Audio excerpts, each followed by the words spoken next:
Closed captioning for News 12 is brought to you by Kenneth Nugent. From the station that's on your side, this is News 12 at 6 o'clock. A family receiving support from around the globe as their son recovers here at the JMS Burn Center from a science experiment gone wrong. Barrett, at this point, he was asking me, he's like, am I going to die? Am I going to die? And he says, Mommy, tell me the truth, am I going to die? Hear why his family says divine timing saved his life. But first, investigators have been searching the woods and a pond on Ponderosa Road in Rainsboro all day for the body of a missing Burke County man, Simon Powell. Yesterday, the sheriff's office arrested and charged 38-year-old Stacy Welch with murder, kidnapping, and armed robbery in connection with the case. Powell has been missing for 6 years now. He was last seen June 1st, 2016, and the very next day, deputies found his car burned, but no sign of Powell. The sheriff's office tells us today they are closer than ever to bringing closure to his family. She has admitted some of her culpability in the crime, and that's led us to additional leads. Here it is 6 years later that's finally coming to fruition. Investigators just packed up in the last hour. We want to show you now a map of where they were searching. You can see it's heavily wooded before getting to a large pond. We're told that pond is about 6 feet deep, and dive teams were searching in the water. The sheriff's office says Welch is the one who led them there. Our Maria Sellers explains what we were able to find out this evening. After hearing about the search and seeing photos nearby, Jessica O'Leal rushed home. And I recognized the end of the road, the cul-de-sac, because I live right here down the street. It's just one of those moments where it hits really close to home. Alicia Marshall lives down a nearby highway and remembers when they first found Powell's car. 6 years later, it's hard for her to believe the answers could have been so close all along. I remember when it first happened, when they did find his truck, that was shocking as well. But just to be so close, it's devastating. Crews searched all day long for Powell's body, a search that never would have happened without an arrest. The sheriff says the suspect they had in custody did not confess to murdering Powell, but did tell them details about the role she played in his disappearance. Well, they have an arrest. So that's the main thing. So it means somebody knows something. We need answers. The family needs answers. It's been a long time. It's been a long wait. The sheriff says he does anticipate more arrests coming soon, which hopefully means closure. It's just awful to think about. It's heart-wrenching. You don't want anybody to ever go through it, but this world is getting crazier every day. It's heart-wrenching. You don't want anybody to ever go through it. My prayers goes out to the family. I know it's been a long wait for the guys too. So I just hope all ends well and they can get this thing closed. The sheriff's office says getting this case closed is the first priority for them. We're told they'll be back out to search the area first thing in the morning at 7 o'clock. Of course, News 12 will have more details on what we know about the suspect coming up later at 11 o'clock. We'll also be on the scene when investigators get there in the morning to bring you live updates as this search continues. Just into our newsroom, in the last 10 minutes, the Edgefield County Sheriff's Office says an inmate was found dead in his cell this afternoon. The coroner says he was found just after 2 o'clock. Right now, officials are not releasing his identity, but we're told SLED is investigating. There's an autopsy scheduled for tomorrow. They're hoping that will tell them a little bit more about how that person died. Taking a look outside, it has been a dreary day. Pushing out from these storms that could provide a convergence zone and provide some very heavy rainfall, if not some pretty intense thunderstorms as well. But as far as the look around the Augusta Metro, our station right about there in that dry slot, as I said, rainfall just about all around us right now. We are going to continue to track those rainfall chances into this evening and even possibly past midnight as well. We're going to talk more about those rain chances for the weekend and the outlook at next week coming up in your full forecast. All right, thanks, Mikkel. The district attorney is still looking into possible charges in Burke County 4-year-old Izzy Scott's drowning. The sheriff says 10 children total were in Izzy's class the day he drowned at his swim lesson. The sheriff tells us part of the reason they did not press charges was because Georgia does not have any regulations on ratios of students to teachers for private swim lessons. We're also told Georgia does not even have a law requiring someone to get any certifications to teach those swimming lessons. Our Wrdw spoke with both Red Cross and local YMCA's to see what safety measures they take with swimming lessons despite not having to. Well, many of you have had questions about regulations and instructors and the numbers of kids allowed for private swim classes after the incident involving Izzy Scott. The simple answer is there is none. The YMCA says they have a 4 to 8 student with a lifeguard and instructor ratio. The Red Cross says that there is a 1 to 6 ratio with a lifeguard and instructor. Now, one family in Texas is in a very similar situation as the Scott family, and they're fighting for more answers and more regulations for the past 4 years. Life was normal for the Chang family in Texas, but a night in February of 2018 turned into a night they would constantly relive. It was the first time we ever left our boys somewhere outside our house with our sitter. At swim lessons, their 3-year-old son Mitchell drowned. She says there was no lifeguard, and the instructor-to-child ratio was 16 to 1. We want to make sure other parents don't end up in a situation, because you sign your kids up for swim school or swim lessons because you want them to have a life-saving skill. You don't want them to drown. That's why they created the Mitchell Chang Foundation. We did some digging into the private swim lesson industry here in Georgia. We found there are no regulations for someone trying to teach private swim classes. This is a business. It's being run as a business. These are swim businesses. They're taking money, and they're not regulated. When I asked the Burke County Sheriff's Office about private lessons, they emailed me this. Private pools are not regulated, only public, which is done by the Department of Public Health. You would never fathom that this almost entire industry, even in the shopping centers, is completely unregulated. But DPH says they're not responsible for instructor-to-swimmer ratios or certifications. The YMCA tells me there is no governing body that says someone has to be certified to teach at-home swim lessons. For the YMCA, the ratio is 4 to 8 swimmers per teacher and a lifeguard. They try to keep it to 4 or 5 students for safety reasons. The Red Cross doesn't offer classes locally, but they have a 1 to 6 ratio with a lifeguard. You could have 30 or 100, however many fit in your pool, whatever you want to do. And there's a couple of big things parents should ask when they're taking their kids to private swim lessons. One of the biggest ones here is instructor to swimmer ratios. You should always ask that. Then if there is a lifeguard with an instructor, those are 2 separate people on scene. And what certifications does that instructor have? Also, we checked in with the city of Waynesboro about a business license. They say that you do not need to have one if you are outside of city limits. Some really important answers for parents. Well, thanks for looking into that for us.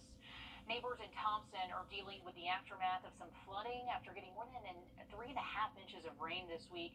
You can see water swallowing some of these cars, throwing through yards in the area yesterday when we had that downpour. Yeah, a lot of damage. The city tells us they've invested more than $2.5 million in the East Georgia Housing Authority area to help with sewer and storm damage. They say upgrades for other areas are already in the works, but as our Nick Veland shows us, some say it is clearly not enough. Yesterday, images from the community behind me were shocking as water rose throughout, causing damages to cars and more. A local resident says this isn't a one-time thing.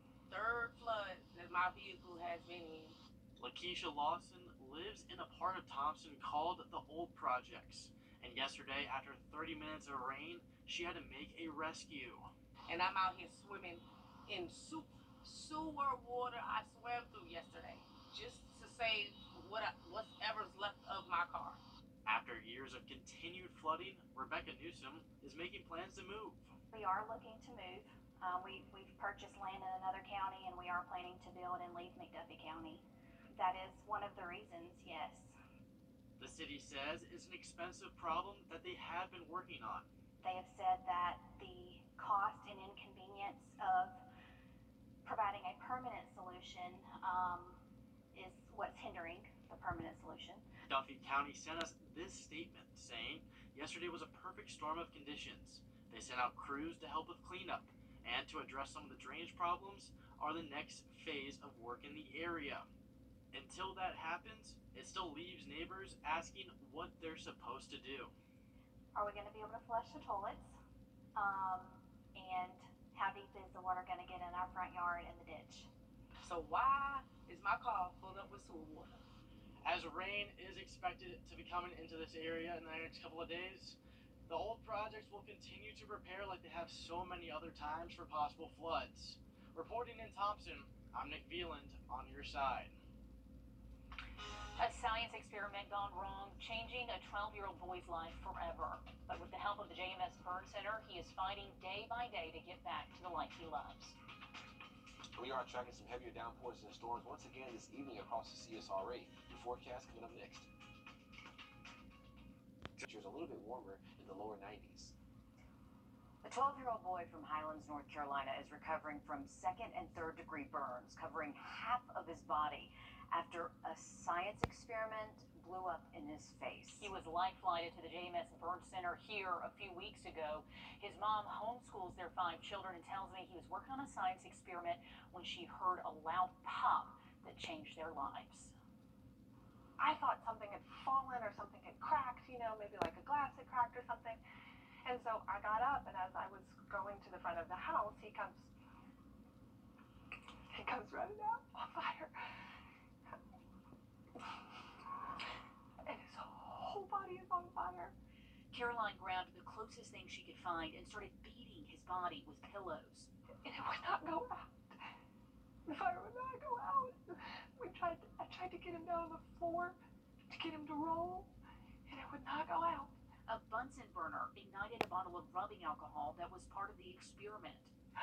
So I was just screaming to God to give me some direction on what to do. And we were right next to the kitchen, so I just drug it on the floor next to the sink, and I got the sprayer from the sink, and I just started spraying him down. Barrett, at this point, he was asking me, he's like, am I gonna die? Am I gonna die? And he says, Mommy, tell me the truth, am I gonna die? He and his mom were life-flighted 45 minutes here to the JMS Burn Center. Since that day, Barrett McKim has been through 5 surgeries for burns covering 50% of his body. He did not have any skin, like from his fingertips down to his knees. And some parts were white, like just white. To see your kids, your child in that kind of pain, to see, just the intense pain on his face and his very honest questions of, am I going to die, which he was continuing to ask. And one of the things that I'll never forget that he asked me multiple times was, tell me the truth. And the truth is, he's lucky to be alive. I had planned that day to go pick up my daughter from her babysitting job. And if it had been 5 minutes different, I wouldn't have been at home with Barrett. Just moments before the accident, she called her husband to see if he could swing by and grab her. And he said, yeah, sure, I've got a minute, I can do it, and I can bring her home. And it was of the Lord, because if I had not been there, I don't know what would have happened to him. Barrett's uncle has been sharing his progress on a GoFundMe page, and the outpouring of love and support they've gotten from around the world has helped them make it through. So the encouragement and the support has been incredible. There's so many blessings even in the midst of this that we realize that the Lord protected. Messages from complete strangers. When I was 11, I was burned, and you're going to get through this, you will survive, and you will make it. So day by day, this bright, thoughtful, science-loving boy fights to get back to the life he loves. He has a metal detector that he will take everywhere. We go to the playground to play, and he brings his metal detector. While everybody else is on the swings, he's metal detecting with his little shovel. He's very cautious. He's a thinker. He was wearing his goggles during this experiment, which we think saved his eyes. And even though this chapter will be a marathon, not a sprint, doctors are pleased with his progress so far, and his parents are counting their proximity to Augusta as one of their blessings. We are so blessed to have been a 45-minute flight from here. We just feel that the Lord met us multiple times in this ordeal. Such a sweet family, as you can probably tell. And Mom Caroline, she has severe burns and a long journey, saving his life. I just, as a mom, listening to this mother talk about her son looking at her and saying, tell me the truth, am I going to die? I can't imagine your child saying that to you. And, she's just trying to save him, and in those moments just calling out. And they do believe there was so many moments of divine timing. But as you can tell, Barrett still has a very long road ahead of him. He has physical therapy every day. He has a skin graft surgery coming up. But they say really the community and the whole world support has made such a difference. So if you want to send his family a card, we have put the info to do that and how to get in touch with them online attached to this story. And plus, we know what world-class care they're getting at our burn center. And they are so grateful. They have nothing but wonderful things to say. And now they have all of our viewers rooting for them too. We have more news 12. The Live by Camera Network is brought. Hey guys, it's Anna Christina, and I want to take a moment to reintroduce you to a company that's helping you save a whole lot of money and extend the life of your roof by up to 15 years, and that's Roof Savers. And Resort in Florida, a New Jersey soccer stadium, a ski area in Iowa. Tell Senator Warnock to start voting against reckless spending to stop inflation. Georgia families need cheaper gas and food, not frivolous luxuries in other states. Hey guys, it's Anna Christina, and I want to take a moment to reintroduce you to a company that's helping you save a whole lot of money and extend the life of your roof by up to 15 years, and that's Roof Savers. And I'm here with Russell Beckham, the owner of Roof Savers. Thank you so much for sitting down with us. Now, you've introduced what roof rejuvenation is, the process, but how does somebody know if they're ready for that versus just replacing their roof? If your roof is at least 8 years old or older, then you will qualify for roof rejuvenation. At that 8 to 10 year mark, your shingles start to become dry and brittle and shed the protective granular layer. What this process does is restores the shingle, brings back the flexibility, and seals down the granular layer, also adding resistance to hail damage. Which is incredible because this process can help you save up to 80% of what it would cost to replace your roof. And not just that, you also provide a warranty. Absolutely. Each application will extend the life of your roof for 5 years, and the customer gets a written warranty stating just that. Wow, but don't just take it from us, take it from the happy customers. I would estimate we saved probably around $8,500 from the total cost of replacing our roof to rejuvenate it. And I know we've extended it by at least 5 years, the useful life, and the process can be repeated in the future if we need to. They got the entire thing done in probably less than 2 hours, and we basically have a new roof. If you'd like to learn more about roof rejuvenation, call the number on the screen. Or visit us at myroofsavers.com. Set up a free consultation. You may not need to replace your roof, and you can save thousands of dollars. My roof went from old and damaged looking to clean and new. When Roof Savers finished my house, I sent them over to my business partner's house. Ended up saving $8,000. Roof Savers.